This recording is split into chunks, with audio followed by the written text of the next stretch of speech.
민중의 소리 이완배 기자 함께하겠습니다. 이완배 기자님. 네, 안녕하십니까. 예, 경제의 속살. 이 책을 아직도 안 사신 분을 제가 어제 두 분을 만났습니다. 그래서 당신이 인간인가 이렇게 네. 비난을 했습니다. 예. 인간이 돼야 합니다. 예, 그렇습니다. 네. 전에 그 한국재벌 흑역사 상학원. 네. 이걸 사회인간이라고 말씀드렸는데, 이제 네. 인간도 이제 갱신을 해야 돼요. 업데이트가 네. 돼야 하거든요. 네. 그렇기 때문에 네. 이완배 기자가 쓴 경제의 속살을 상학원을 사야 또 이제 인간으로서 1년 자격 갱신권이 또 이제 주어지게 되는 것입니다. 네. 하여간 감사드립니다. 예. 여러분들 인터넷 서점에서 경제의 속살 많이 구매해 주시고 이목 선생이라고 치과 의사시면서 또 뉴스 프로라고 외신을 보내주신 아주 고마운 합니다. 그런 네. 치과 의사 분이신 걸로 제가 알고 있는데요. 미국 네. 보스턴에 사시는데 이분이 이제 한국에 오셔가지고 네. 이완배 기자님 책을 사려고 서점에 왔는데 안 보였다 이런 얘기가 있어서 제가 그 서점을 맹비난을 했습니다. 왜 안 파는가? 예. 그게 아니고 그 이목 박사님께서 제 패친이세요. 네, 저한테도 메신저로 보내주셨는데 책이 없다고. 네.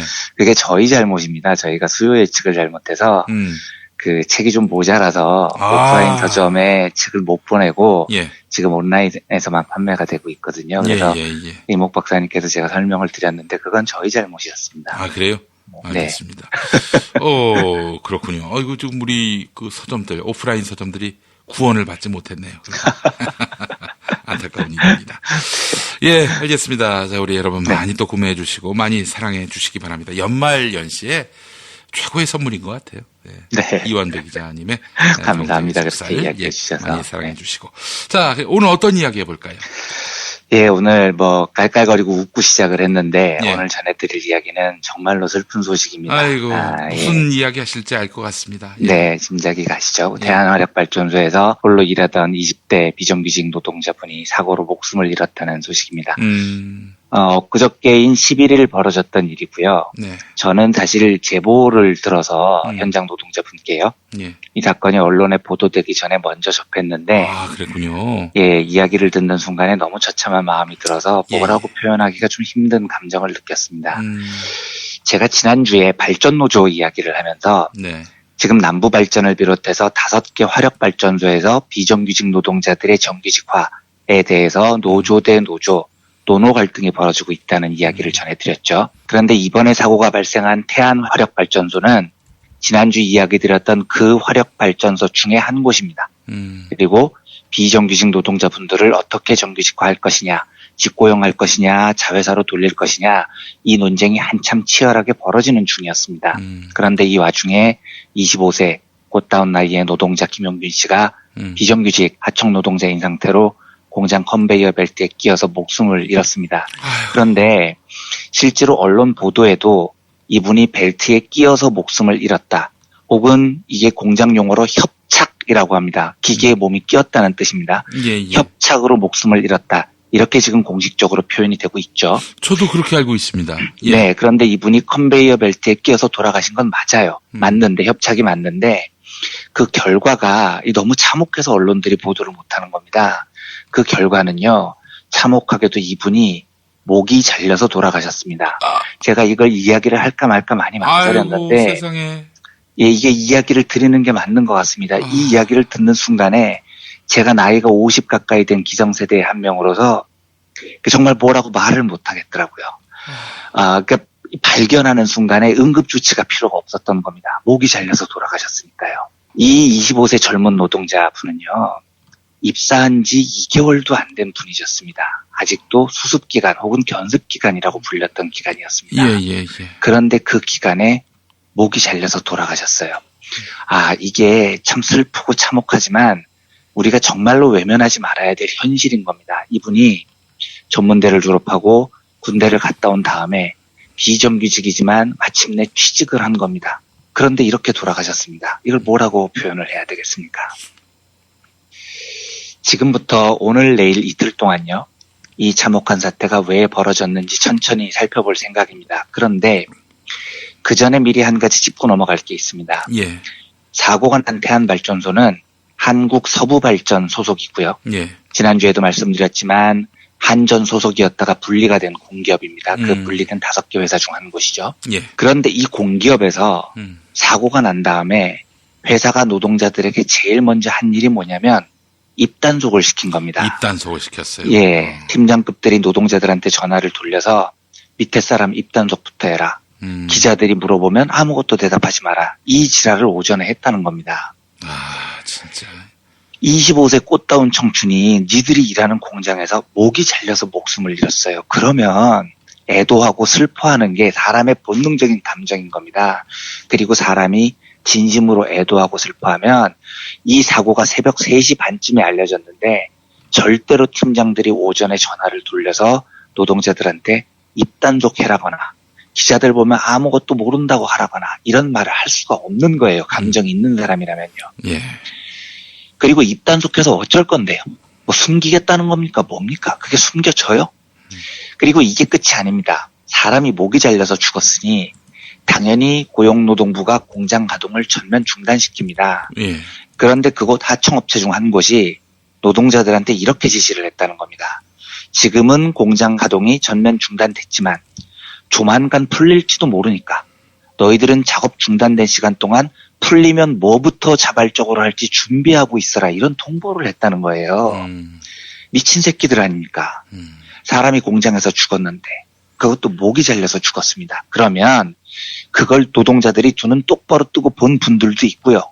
직접 보지 않았어도 이야기를 들었을 거고 공포, 슬픔, 회한 이런 감정이 물밀듯이 밀려와서 멘탈이 완전히 나간 상태인 겁니다. 그걸 위로를 해야 되는데 거기다 대고 작업 중지 풀리면 뭐부터 할지 자발적으로 준비하고 있어. 이게 인간이냐고요. 네. 짐승한테도 이런 짓 하면 안 되죠. 예. 그러니까요. 그러니까 제발 좀 우리 사람답게 삽시다. 사람답게. 네. 이번에 돌아가신 김영균 씨요. 입사한 지 2개월밖에 안 됐다고 말씀드렸죠. 그런데 이게 이해가 되십니까? 입사한 지 2개월 된 노동자는 수습기간입니다. 일을 처음부터 배워야 됩니다. 더구나 화력발전소 컨베이어 벨트요. 어마무시한 장치입니다. 무지하게 위험해요. 거기서 석탄이 계속해서 굴러가는 겁니다. 그런데 입사 2개월짜리 노동자가 어떻게 목숨을 잃을 수 있습니까? 왜냐하면 입사 2개월이면 원래 선참들 옆에 붙어서 일을 배우고 멀찍이서 선참들 하는 거 보면서 요령을 배워야 됩니다. 그렇죠. 이게 상식이잖아요. 예. 그런데요. 김영균 씨는 입사 2개월째인데 혼자서 현장에 투입됐습니다. 그것도 야밤에요. 이게 상식적으로 이해가 안 되는 겁니다. 누가 옆에 붙어야 있어야 되는 거라고요. 위험 업무가 없는 언론사도요. 2개월한테는 그 현업을 맡기지 않죠. 혼자 안 보냅니다. 안 보내는 거라고요. 그 중요하고 위험한 곳에요. 그런데 이 어마한 화력발전소의 컨베이어 벨트에 수습 2개월 된 노동자를 혼자 보냈다는 거죠. 왜 사람이 안 붙어 있겠습니까? 선참들이 후배를 아끼지 않아서요? 교육을 소홀히 해서요? 아닙니다. 이유는 뭐냐면 이 하청업체의 원칙이 경험이 있건 없건 원칙적으로 현장에 한 명만 투입하는 것이었기 때문입니다. 원래는 2인 1조로 투입하게 돼 있었어요. 그런데 그러면 돈이 더 들잖아요. 그러니까 너 입사 2개월? 에이 그럼 일 다 배웠어. 혼자 투입해. 이렇게 돼버린 겁니다. 그러니까 그 어마어마한 컨베이어 벨트에 아무것도 모르는 25세 수습 노동자를 야밤에 그냥 현장에 갖다 박습니다. 죽든 말든 상관을 안 하는 겁니다. 예. 이게 현장에서 운전을 해본 사람이면 얼마나 위험한 일인지 다 압니다. 그래서 민주노조인 발전노조가 벌써 몇 년째 회사에 공문을 보내고 국회의원들한테 항의도 하고 성명도 내고 계속해서 싸웠어요. 이대로 가면 진짜 사고 난다. 단독으로 현장 보내지 말고 2인 1조로 보내야 된다. 그런데요. 아무리 이야기를 해도 끄떡도 안 합니다. 왜냐하면 이 위험한 일을 하는 사람이 정규직이 아니라 비정규직이거든요. 그리고 이걸 비정규직으로 하청을 돌린 목적이 비용을 아끼려는 거였습니다. 그러니까 2인 1조 보내는 것보다 한 명 보내는 게 비용이 더 싸잖아요. 끄떡도 안 한 겁니다. 그러다가 사고 나면 어떻게 하냐. 이 질문 자체가 이 공기업에는 웃긴 거예요. 사고 나면 어떻습니까? 우리 회사 책임이 아닌데요. 죽은 사람은 서부발전 소속이 아닌 거예요. 하청업체 소속이잖아요. 그러니까 서부발전 입장에서는 하청업체 노동자가 죽든 말든 아무 관계가 없었던 거죠. 제가 과장을 하는 것 같습니까? 설마 공기업인데 아무리 하청업체 노동자라도 죽든 말든 상관을 안 하기야 했겠느냐. 그렇게 표현하는 건 이완배가 너무 과장하는 것 아니냐 이런 생각이 드실 수 있습니다. 제가 지금부터 과장이 아니라는 증거를 보여드리겠습니다. 지금부터 이야기 드리는 대목을 쭉 들어보시고요. 서부발전이 하청 노동자들이 죽든 말든 상관 안 하는 말종에 가까운 공기업인지 예. 아니면 제가 사건을 과장하는지 판단해 주시기 바랍니다. 한국서부발전이라는 회사는 모두 5곳의 화력발전소를 운영하고 있습니다. 서인천 복합, 평택기력, 평택 이복합, 군산, 그리고 이번에 사고가 난 태안발전소 5곳입니다. 이 5곳 중 태안 딱 한 곳에서 벌어진 일들을 이야기 드리는 겁니다. 물론 태안이 이 5곳 중에 규모가 가장 큰 발전소이긴 해요. 태안발전소에서 2010년 1월 22일에요. 창고 신축 공사를 하다가 안전줄이 끊어져서 한 명의 하청 노동자가 목숨을 잃었습니다. 예. 그러면 이렇게 사람이 죽으면 조심을 하건 대비를 하건 뭔가 조치가 있어야 될 거 아닙니까? 그렇죠. 그게 1월의 일이거든요. 그런데 딱 9개월 뒤인 9월 20일에 추락사고가 벌어져서 하청 노동자 한 분이 또 목숨을 잃었습니다. 사망사고가 1년에 2건이 벌어진 겁니다. 그리고 2011년 한 해 넘어간 다음에요. 다음해인 2012년 3월 27일에 안전 가시설 하나가 와르르 무너져서 2명의 하청 노동자가 목숨을 잃었습니다. 이때 부상자도 11명이나 나왔습니다. 엄청 큰 사고였다고요. 이런 대형 사고가 나면 사람 목숨을 조금이라도 신경 쓰는 조직이면 예. 뭔가 조치를 취했을 겁니다. 그런데요, 이 발전소에서 고작 딱 한 달 뒤에 똑같은 사고가 납니다. 또 안전 가시설 하나가 무너져서 또 한 분의 하청 노동자가 목숨을 잃고 4명이 크게 다칩니다. 황당하지 않습니까? 2010년에는 추락사고로 2분이, 2012년에는 비계라고 불리는 안전 가시설 붕괴로 3분이 돌아가셨습니다. 인간이 빠가사리가 아니라면요, 사고가 한 번 나면 그 똑같은 사고가 안 나기 위해서 방지를 해야 되는 겁니다. 그런데 왜 한 해에 똑같은 사고로 연이어 사람이 이렇게 죽냐고요. 아무 조치를 안 취하니까 그런 겁니다. 사람이 죽건 말건 서부발전은 아무 상관이 없었다는 거죠. 아직 끝이 아닙니다. 그로부터 다시 딱 한 달 뒤에요. 또 한 분의 하청 노동자가 설비공사장에서 떨어지는 망치에 맞아서 목숨을 잃었습니다. 그런데요, 그로부터 딱 1년 뒤인 2014년에 크레인 해체 작업을 하다가 한 명의 하청 노동자가 추락사고로 목숨을 또 잃습니다. 그 다음해인 2014년에요. 또 한 명의 하청 노동자가 냉각수 저장소 안으로 추락해서 목숨을 잃었습니다. 2년 뒤인 2016년에요. 2명의 하청 노동자가 추락사고로 또 목숨을 잃습니다. 황당하지 않습니까? 예. 5년 동안 추락 관련한 사고로 5명이 죽었어요. 똑같은 사고가 계속 반복됩니다. 추락사고가 한 번 나면요. 예. 조치를 취해야 되는데 이 회사는 한 5명쯤 죽기 전까지 눈 하나 꼼짝 안 하는 겁니다. 그러니까 사람이 이렇게 죽어나가죠. 더 있습니다. 이번에 김영균 노동자가 컨베이어 벨트에 끼어서 목이 잘려서 돌아가셨다고 말씀을 드렸죠. 이게 협착사고라고 하는데요. 이게 이번이 처음이 아닙니다.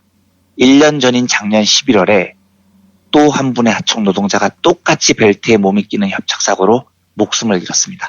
같은 사고가 1년 새 반복이 된 겁니다. 이걸 공장이라고 불러야 되겠습니까? 연쇄 살인마라고 불러야 되겠습니까? 태안발전소가 비정규직 하청 노동자가 죽건 말건 신경 하나도 안 쓰고 경영을 했다는 제 이야기가 진실인 것 같습니까? 과장인 것 같습니까? 도대체 어느 나라 화력발전소에서 9년 동안 무려 12명의 노동자가 목숨을 잃냐고요. 그것도 전부 비정규직 하청 노동자들입니다. 네. 이게 정규직이면은 그 네. 사고가 만약에 났다. 안전사고가 났다. 뭐 산업재해가 발생했다. 어마어마한 또 회사의 책임으로 돌아가기 때문에 뭐 그런 일을 맡기지 않을 거예요. 맡기더라도 뭐 정말 회사로서는 최대한 안전에 대한 대비를 하게 했을 것이고요. 근데 이제 비정규직에게 그런 걸 맡겼다 하면 뭐 죽거나 말거나 뭐 이건 우리 그렇죠. 책임이 아니니까. 예. 지금 말씀 주신 이유 때문에 공기업 평가 뭐 이런 거 좋게 받기 위해서 위험을 이딴 식으로 외주화하고 사람이 죽든 말든 신경을 안 쓰는 거죠.